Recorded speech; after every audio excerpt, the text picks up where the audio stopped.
14 ada di 2.608 triliun dan sebelum-sebelumnya presiden-presiden sebelumnya ada di bawah itu. Ini data yang kami dapat dari Kementerian Keuangan Republik Indonesia. Kita lihat pada era Presiden Joko Widodo yang akan tahun depan mengakhiri 2 periode pemerintahannya, ada tambahan utang 5.125 triliun. Kita lihat pada akhir 2022 total utang menjadi 7.733 triliun. Kalau kita lihat di 2015 itu ada di kisaran 2.600-an triliun. Kita melihat data berikut. Setahun bayar utang dan bunga sampai 1.000 triliun, ini dikatakan oleh Wakil Presiden Republik Indonesia ke-10 dan ke-12 Yusuf Kala yang mengatakan bahwa ini adalah angka terbesar dalam sejarah Indonesia sejak merdeka tahun 1945. Kita lihat bahwa cicilan utang dan bunga tahun 2023 untuk tahun ini, untuk utang jatuh tempo yang hanya surat berharga negara atau SBN ada di 570 triliun rupiah, sementara bunga utang yang jatuh tempo juga di tahun ini ada 441 triliun, sehingga yang akan dibayarkan di tahun ini adalah 1.011,4 triliun. Kalau kita bandingkan dengan APBN 2023 itu adalah 3.014 triliun. Bagaimana kita melihat utang ini? Kita lihat juga utang baru tahun 2024. Kita melihat dari Kementerian Keuangan bahwa ada 30,22 triliun yang direncanakan untuk diambil sebagai utang baru. Ada sekitar 11 yang akan dipakai untuk dibiayai oleh utang itu. Dan kita lihat salah satunya adalah nomor 6 untuk Jaminan Kesehatan Nasional atau JKN, dan ada beberapa tujuan-tujuan lain. Profesor Didi Jerabini, Guru Besar Ekonomi, mengatakan bahwa pengelolaan utang Indonesia saat ini masih ugal-ugalan. Itu istilah yang dipakai oleh Prof. Didi. Kita sudah masuk perangkap utang, yaitu terus berutang untuk membayar utang.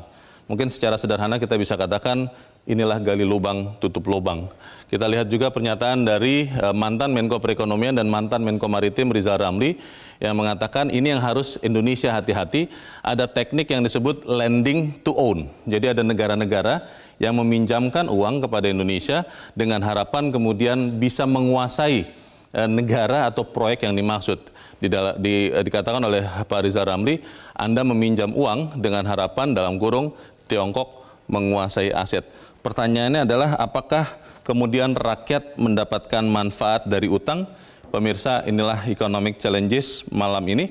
Awas terjengkang karena utang. Beberapa data soal utang Indonesia. Pemirsa, kita melihat inilah posisi utang Indonesia pada akhir Juni 2023. Kita melihat ada di angka 7.805 triliun.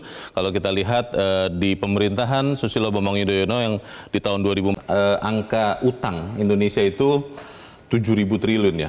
Kalau kita melihat pemerintah mengatakan itu masih manageable karena masih di bawah 60% dari PDB. Karena itu kan aturan undang-undangnya. Kalau Anda lihat sebetulnya utang yang bertambah sekitar 5.200 triliun itu selama masa pemerintahan Joko Widodo hampir 2 periode ini, itu peruntukannya sebagian besar untuk apa, Bang? Apakah memang infrastruktur, jalan tol, jembatan, bandara, listrik, atau seperti apa? Data sejak Joko Widodo berkuasa sampai dengan hari ini, keseimbangan primer selalu negatif. Keseimbangan primer?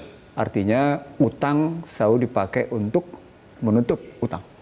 Utang baru untuk menutup utang lama? Jadi pendapatan negara, apakah itu pajak atau pendapatan lain-lain, tidak mencukupi untuk membayar pokok dan bunga. Oke.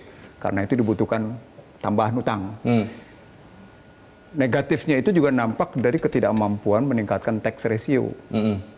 Jadi artinya di satu sisi kita butuh belanja terus meningkat, tapi di sisi lain peningkatan pendapatan juga tidak terlampau bagus. Nah itu kalau dilihat dari debt to GDP, yang angkanya sekarang 29,29. Masih di bawah ketentuan maksimal undang-undang. Tapi ini nggak fair angkanya. Oh, kenapa, Bang? Karena angka PDB-nya kan konten I-nya, konten investasinya, tidak sepenuhnya konten investasi milik dalam, juga punya luar. Satu, yang kedua, konten X minus M-nya juga kan tidak sepenuhnya ada di dalam, juga keluar. Ekspor kurang impor itu? Iya. BI menyebut hasil ekspor tidak sepenuhnya masuk. Makanya dibilang devisa hasil ekspor harus masuk ke sini? Harus masuk.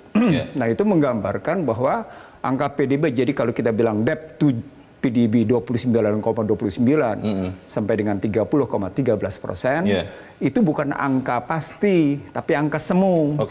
Jadi kalau mau dibilang itu sebagai angka aman, nanti dulu. Nah, angka kedua, kita mesti ngelihat debt to export. Nah, debt to export itu juga tidak membaik. Sekarang angkanya 120%. Nah, poinnya adalah defisit anggaran tetap terjadi, keseimbangan primer tetap terjadi, gitu kan. Lalu berikutnya debt to GDP juga, debt to PDB nggak benar, debt to export juga terus naik. Ada tetapinya, cadangan devisa yang dimiliki sekarang 137,7 miliar. Betul. Nah, dalam hitungan cadangan devisa 137,7 miliar, mereka bilang ini kita masih mampu membiayai utang, bayar utang dan ekspor selama 6 bulan. Impor ya? Impor. Buat saya bukan itu. Buat saya adalah sekarang, apakah utang yang kita punya, itu bisa dikontrakkan dengan aset apa enggak? Kalau kita punya liabilities, kita punya utang, kontraknya kan aset. Dan asetnya bukan aset dalam negeri dong. Asetnya aset luar negeri. Kenapa mesti begitu? Karena komponen utang kita dalam mata uang US dollar 66,9%. Artinya mestinya kita punya tagihan juga keluarnya besar seperti itu mestinya gitu ngelihat. Mas Misbahkun, ini kan kalau dalam pemikiran masyarakat umum adalah 5.200 triliun itu banyak dipakai untuk infrastruktur karena sepanjang pemerintahan Joko Widodo sekian ribu kilometer jalan tol dibangun, sekian bandara, sekian bendungan, sekian infrastruktur dibangun. Itu memang benar begitu atau tadi yang dikatakan Bang Iksan kebanyakan adalah utang baru untuk membayar utang yang lama begitu? Jadi gini, utang itu adalah sebuah keniscayaan ketika kita mengelola negara. Di era pemerintahan Pak Jokowi ini harus ada didudukkan permasalahan yang sebenarnya bahwa ketika utang bertambah pada saat yang sama aset pemerintah juga bertambah. Asetnya naik ya? Aset naik. Itu ada di dalam neraca itu. Balance lah. Nah, kemudian yang harus kita jelaskan kepada masyarakat adalah ketika kita strategi utang, jalan pintas menggunakan strategi utang itu harus diparalelkan dengan upaya-upaya pemerintah untuk memperbaiki penerimaan tadi. Bagaimana meningkatkan tax ratio, kemudian meningkatkan penerimaan negara bukan pajak, sehingga kalau kita disiplin meningkatkan tax ratio, maka tadi yang namanya keseimbangan primer itu menjadi mengecil. Bukan karena hitung-hitungan yang kemudian terminologi-terminologi yang kemudian seakan-akan profiling kita itu tidak ada masalah. APBN yang termanage. Termanage dengan apa? Kemudian APBN yang surplus.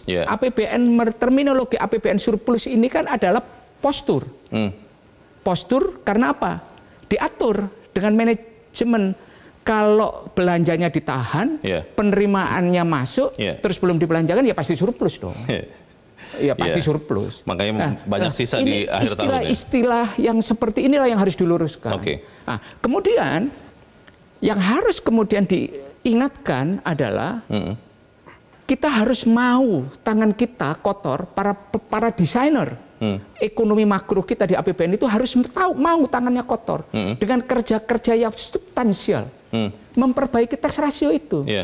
Ingat, tahun 2004 kita itu pernah tax ratio kita 12,71%. Sekarang 9,2%. 38. Apa? 38. 9,38. 9,2. Enggak, 9,2. Sekarang ya, 2022. 2023. 2023. Itu 9, akhir 2022 biasanya. Coba bayangkan kalau kita disiplin menaikkan itu 0,2 saja per tahun, itu 15 tahun yang lalu. Kita akan bertambah 3%. 3% ditambah 12 Udah 15. Jadi menurut Anda, gini, saya mau menghitung. Kalau 15% dari PDB kita sekarang 20.000, kita punya 3.000 triliun, Pak. Dari pajak? Dari pajak, penerimaan pajak. Jadi jangan mengatakan, oh penerimaan pajak tercapai penerimaan pajak, tapi tax ratio-nya rendah. Lah artinya apa? Kalau 3.000 triliun penerimaan kita dari pajak, APBN kita 3.300 triliun, selesai Pak, sama PNBP, sama cukai dan sebagainya. Plus APBN kita. Tapi kan selalu alasannya salah satunya ya, saya ingin ke Pak Peter, adalah karena kita melewati COVID. Itu yang memukul ekonomi begitu rupa. Nggak ada kaitannya dengan COVID. Itu apakah memang seperti itu? Apakah kemudian utang-utang ini juga adalah sesuatu yang produktif?